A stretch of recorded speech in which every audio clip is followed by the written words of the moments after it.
विश्लेषण करेंगे जो सिर्फ आज की खबरें नहीं बल्कि सुर्खियां हैं। तो चलिए शुरू करते हैं। आज की पहली बड़ी खबर, उपराष्ट्रपति का चुनाव। एनडीए के उपराष्ट्रपति पद के उम्मीदवार सीपी राधाकृष्णन ने नामांकन दाखिल कर दिया। प्रधानमंत्री नरेंद्र मोदी पहले प्रस्तावक बने। नामांकन के दौरान गृह मंत्री अमित शाह, रक्षा मंत्री राजनाथ सिंह और बीजेपी अध्यक्ष जेपी नड्डा समेत कई नेता मौजूद थे। नॉमिनेशन से पहले राधाकृष्णन ने संसद परिसर में स्थित गांधी प्रतिमा पर फूल चढ़ाए।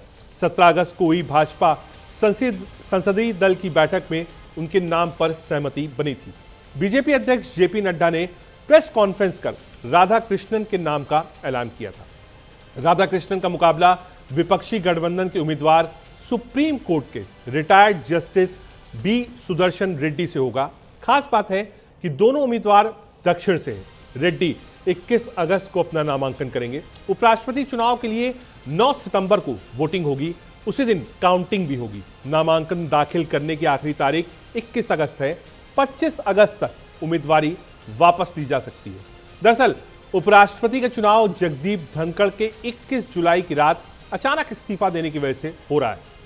74 साल के धनखड़ का कार्यकाल 10 अगस्त 2027 तक था। आपको बता दें, इंडिया अलायंस ने सुप्रीम कोर्ट से retired justice B Sudarshan Reddy को 19 अगस्त को उपराष्ट्रपति चुनाव के लिए अपना उम्मीदवार घोषित किया था।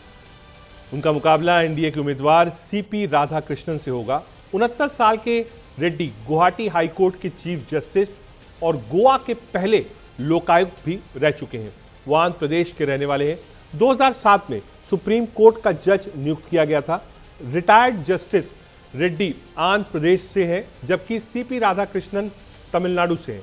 अब आपको सांसदों का गणित भी समझाते हैं। गणित क्या है? लोकसभा में कुल सांसदों की संख्या 542 है। एक सीट खाली है। एनडीए के 293 सांसद हैं, वहीं राज्यसभा में 245 सांसद हैं, 5 सीटें खाली हैं। एनडीए के पास 129 सांसद हैं। ये मानते हुए कि उपराष्ट्रपति के लिए नामांकन सदस्य भी एनडीए उम्मीदवार के पक्ष में मतदान करेंगे। इस तरह सत्तारूढ़ गठबंधन को कुल 422 सदस्यों का फिलहाल समर्थन मिलने की उम्मीद है। बहुमत के लिए 391 सांसदों के समर्थन की जरूरत होती है। अगस्त 2022 में एनडीए उम्मीदवार जगदीप धनखड़ को 528 वोट मिले थे। वहीं विपक्षी उम्मीदवार मार्गरेट अल्वा को सिर्फ 182 वोट मिले थे। तब 56 सांसदों ने वोट नहीं डाला। अब आपको सुनाते हैं कि मल्लिकार्जुन खड़गे ने आज जब वो इंट्रोड्यूस कर रहे थे सेंट्रल हॉल में अपने कैंडिडेट को, क्या कुछ कहा। उपराष्ट्रपति का चुनाव जो है वो एक बहुत ही जो है वो ये तो नंबर गेम है, पहली बात। दूसरी चीज ये कि अगर सिंबॉलिक जो है वो विपक्ष के लोग लड़ाना भी चाह रहे हैं तो उनको भी इस बात का अच्छी तरह से एहसास है कि नंबर किसके साथ है और समर्थन किसके साथ है, एक चीज। दूसरी चीज ये कि जो सीपी राधाकृष्णन जी हैं वो एक बहुत ही सामाजिक क्षेत्र में, सियासी क्षेत्र में, संसदीय क्षेत्र में उनका बहुत अच्छा अनुभव है और बेहतर होता है कि जो विपक्ष के साथी हैं वो भी उनका समर्थन करते। हालांकि उन इंडिया ब्लॉक का जो कुछ साथी समर्थन कर रहे हैं, सरकार की तरफ से भी, बीजेपी की तरफ से भी इस बारे में सबसे अनुरोध किया गया था, लेकिन उन्होंने एक हट में लगे हुए हैं तो उसमें करने दीजिए, एक बार इस पे भी किस्मत आजमा लेने दीजिए उनको। We, the opposition parties, stand united in our support for Sri Reddy.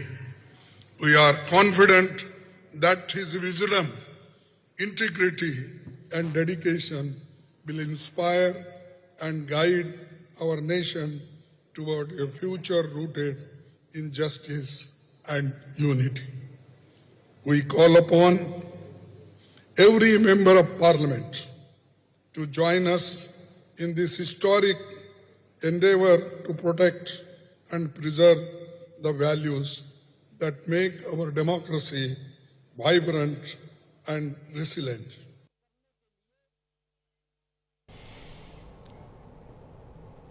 आगे बढ़ते हैं। आपको बताते हैं कौन है बी सुदर्शन रेड्डी। जी हां, इंडिया गठबंधन के उपराष्ट्रपति उम्मीदवार बी सुदर्शन रेड्डी हैं। सुप्रीम कोर्ट के पूर्व जज रहे हैं बी सुदर्शन रेड्डी। हैदराबाद में आंध्र प्रदेश बार काउंसिल में अधिवक्ता भी रहे हैं। आंध्र प्रदेश उच्च न्यायालय में रिटायर्ड और सिविल मामलों में प्रैक्टिस भी की है। 1988-90 के दौरान उच्च न्यायालय में सरकारी वकील भी रहे।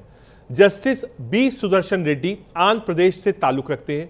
1991 में आंध्र प्रदेश हाई कोर्ट में जज के तौर पर न्यायिक कैरियर की शुरुआत की थी। बालकृष्ण रेड्डी गोवा के लोकायुक्त भी रह चुके हैं। 2016 में होसूर से विधायक चुने गए थे। होसूर नगर पालिका के अध्यक्ष रह चुके हैं। कुछ राजनीतिक प्रतिक्रियाएं सुनाते हैं आपको। देखिए, उपराष्ट्रपति जी का चुनाव है, उसके लिए 2 कैंडिडेट चुनाव मैदान में है। एनडीए की तरफ से सीपी राधाकृष्णन जी हैं, तो इंडिया ब्लॉक की तरफ से बी सुदर्शन रेड्डी जी हैं। दोनों ही योग्य उम्मीदवार हैं, दोनों ही सक्षम उम्मीदवार हैं, दोनों ही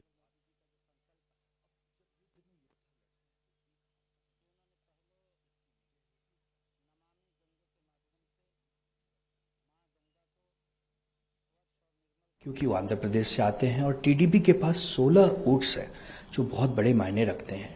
और चंद्रबाबू नायडू क्या करते हैं, मैं भी देखेंगे। नीतीश कुमार जी क्या करते हैं, मैं भी देखेंगे। बाकी और अलग अलग जो दक्षिण भारत के नेता हैं, जो अलग अलग दलों में हैं, वो क्या करते हैं हम देखेंगे। चूंकि एनडीए के पास पूर्ण बहुमत है, लेकिन अभी मतदान में समय है, तो हम यही कोशिश करेंगे कि इंडिया ब्लॉक के सभी नेता आपस में बैठकर समन्वय कर रहे हैं, बातचीत कर रहे हैं। और एनडीए ब्लॉक के भी कुछ साथी अगर इंडिया गठबंधन को सपोर्ट करते हैं, एक योग्य व्यक्ति के तौर पर सुप्रीम कोर्ट के पूर्व जज रहे हैं रेड्डी साहब, हम समझते हैं कि इस पद के लिए बहुत उपयुक्त हैं। I'm finding it amusing that they are trying to win support of the opposition for their candidate. They did not consult us in the idea of consensus building. They did not consult the opposition before naming their candidate. So to say that, oh look, they are making an attempt, not that I've heard of any attempt, neither have I, only hearing it through sources that some attempt has been made. Anyway, having said that, very clearly there are 2 ideas of India currently. One is which is chipping away the constitutional rights of the citizens of this country and undermining democratic process, whether it is through the election commission, whether it is through agencies, whether it is through undermining constitutional morality. On the other hand, we have been fighting for the constitutional rights that have been enshrined by our founding fathers of the republic, as well as fighting for the democratic process to prevail in this country. अब आपको बताते हैं कौन है CP Radhakrishnan. Tamil Nadu के रहने वाले राजनेता, 40 साल का सार्वजनिक जीवन है। आरएसएस से राजनीतिक जीवन की शुरुआत करी है। 1998 और 99 चुनाव जीतकर संसद पहुंचे। 2003 और 2006 तक तमिलनाडु बीजेपी के अध्यक्ष भी रहे। झारखंड के भी राज्यपाल रह चुके हैं। अब आपको बताते हैं कि उपराष्ट्रपति पद के लिए होने वाले चुनाव में इस बार नंबर गेम पूरी तरह एनडीए के पक्ष में है। लोकसभा और राज्यसभा में उनकी स्थिति मजबूत है और विपक्ष के पास मुकाबले की ज्यादा गुंजाइश नहीं है। ऐसे में यह देखना होगा कि विपक्ष एकजुट होकर कोई चुनौती देता है या नहीं। लोकसभा की कुल 543 सीटों में से वर्तमान में आपको पहले अपना आईफोन अनलॉक करना होगा, जिसमें लोकसभा की प्रभावी संख्या, इसमें बीजेपी और उसकी सहयोगी यानी एनडीए के पास कुल 293 सांसदों का समर्थन है। यानी लोकसभा स्तर पर एनडीए को बहुमत से काफी ऊपर की स्थिति हासिल है। राज्यसभा में कुल 245 सीटें होती है, लेकिन वर्तमान में 5 सीटें खाली हैं, यानी राज्यसभा की प्रभावी संख्या 240 रह गई है। इनमें एनडीए के पास 134 सांसदों का समर्थन है। यह आंकड़ा तब और भी महत्वपूर्ण हो जाता है तब इसमें मनोनीत सदस्य भी शामिल होते हैं जो परंपरागत रूप से सरकार के समर्थन में मतदान करते हैं। उपराष्ट्रपति का चुनाव लोकसभा और राज्यसभा के सदस्यों के जरिए किया जाता है। कुल मिलाकर दोनों सदनों की प्रभावी संख्या 782 है और जीत के लिए उम्मीदवार को 392 वोटों की जरूरत होती है। एनडीए के पास इस समय 427 वोट है, यानी उसे बहुमत से कहीं अधिक समर्थन हासिल है और उसकी जीत लगभग तय मानी जा रही है, बशर्ते सभी सदस्य मतदान करें। मतदान गुप्त बैलेट द्वारा होता है। हालांकि अभी तक पूरी गणित में 133 सांसद जो किसी भी पक्ष में नहीं बताए जा रहे हैं, वो बड़ा खेल कर सकते हैं। उम्मीद कब है? आपको बता दें कि सिंगल ट्रांसफरेबल वोटिंग सिस्टम से मतदान होता है। ये प्रणाली ऐसी होती है जिसमें मतदान प्राथमिकता के अनुसार उम्मीदवारों को रैंक करता है।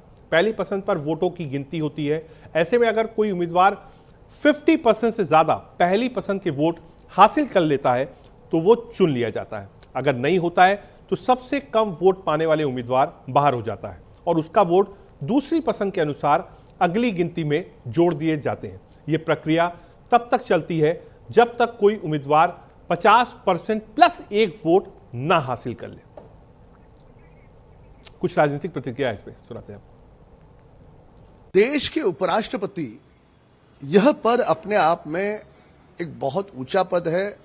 इस पद की अपनी गरिमा है और समूचे विश्व को भारत के लोकतंत्र का एक ऐसा संदेश जाने की आवश्यकता थी कि जब उपराष्ट्रपति पद है तो ऐसे पद के लिए चुनाव नहीं हो रहा है। देश का सत्ता पक्ष और विपक्ष एक साथ उसे चुन रहे हैं। विपक्ष के पास आंकड़े भी नहीं है। जीत और हार आंकड़ों से लेकर के होती है। स्वर्गीय अटल जी की कविता है कि छोटे मन से कोई बड़ा नहीं होता। तो विपक्ष से अपेक्षा थी कि वो बड़ा मन दिखाते देश के लोकतंत्र के लिए, मां भारती के लिए, हमारे राष्ट्र के लिए। पर दुर्भाग्य से उन्होंने बड़ा मन नहीं दिखाया। ऐसे भी उनकी हार होने वाली है। पर यदि बड़ा मन दिखाते तो Sudarshan Reddy ji, I'm confident that he will fight an extremely solid election and the nation will see the message that we are intending to deliver. Thank you and congratulations. And now we are backing Sudarshan Reddy ji. I'm confident that he will fight an extremely solid election and the nation will see the message that we are intending to deliver. Thank you and congratulations. And now we are backing Sudarshan Reddy ji. I'm confident.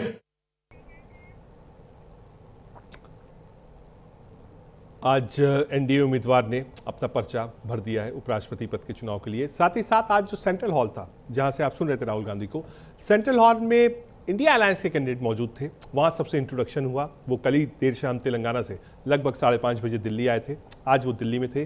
उन्होंने media से बातचीत भी करी और आज 2:30 बजे जितने भी विपक्ष के सांसद जो एकजुट हैं और सहमत थे रेड्डी साहब के नाम से, उन सबको इंट्रोड्यूस कराया गया।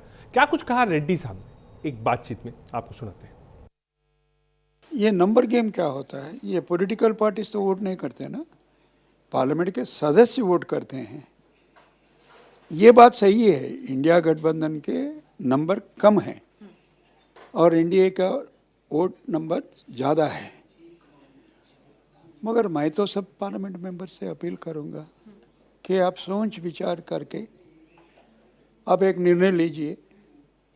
दोनों में आप किनको चाह रहे हैं उपराष्ट्रपति के पीठ पे बैठने के लिए, पीठ स्थान पे बैठने के लिए?